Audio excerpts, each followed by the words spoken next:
Once you are logged in and have purchased some tokens, signing up for classes is very easy. There are a couple of ways that you can do that. When you come to the main page, you'll see all of the different titles that are available.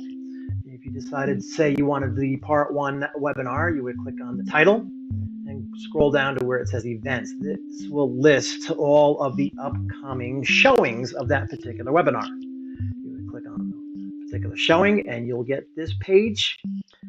It'll tell you how many tokens you have here. Simply click apply your tokens and confirm. You have confirmation that you are enrolled successfully. You don't have to do anything until this countdown goes to 0, and then the event will begin automatically. You can also go into, click on the events button up at the top of the page, and that will list all of both the live and webinar courses chronologically. If you want to take it, go into and sign up for it that way, click on the title, click on enroll, and again, apply your tokens and confirm. You are enrolled successfully. You are enrolled. You don't have to do anything until the event starts, and it will begin automatically.